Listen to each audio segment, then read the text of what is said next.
John Hattie is most well known for this massive research study he did where he looked at the factors that have the highest impact on student learning. In the 2015 version of his study, he found the number one influence on student achievement to be the teacher's belief in whether or not a student could achieve.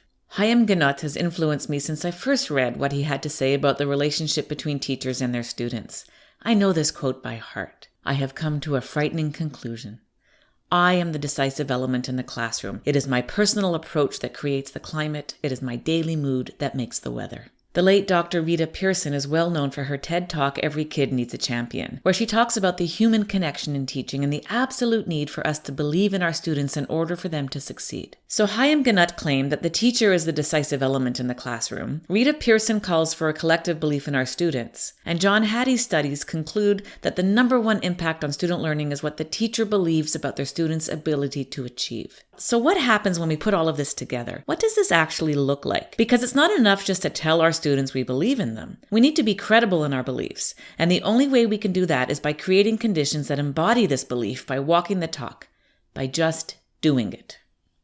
Now, there are certain things over which we do not have much control, such as the programs we teach, provincial or school board policy, and of course the home lives of our students. But there is actually a lot over which we do have control, and I don't think it's as frightening a conclusion as Chaim Ginott came to. In fact, I think it's really liberating. We have absolute control over how we choose to teach. We have control over the policies we choose for our classrooms, as well as the environments in which we teach.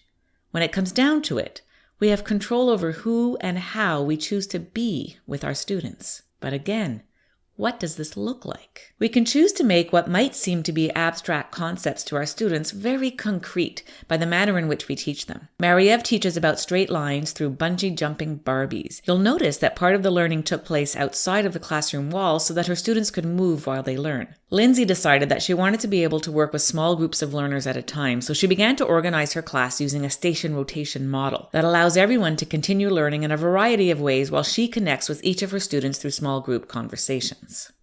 Julie and Michelle put together an online resource space that their students can reference both in and outside of the classroom. And they came to the realization that it wasn't enough to just create that space. They had to model how to use it in order to support their students towards autonomy. Matthew developed a class website so that his students could have access to his daily agendas as well as assignments and other resources. This way, if anybody misses a class, they can still be a part of that classroom community. And for those who would like to review it after the class had happened, the website is always available to them.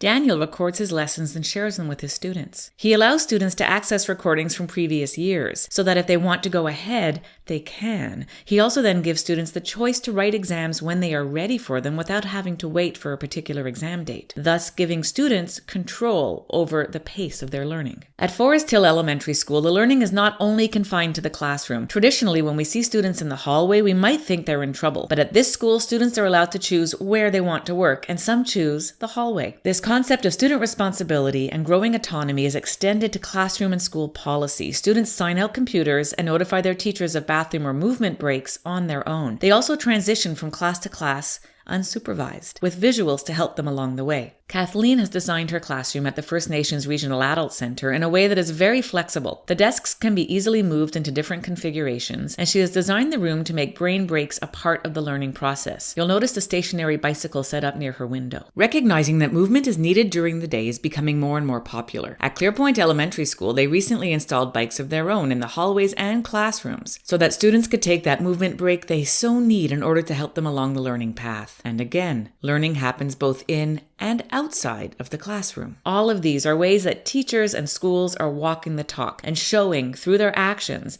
that they believe all of their students can achieve, both in and outside of the classroom walls.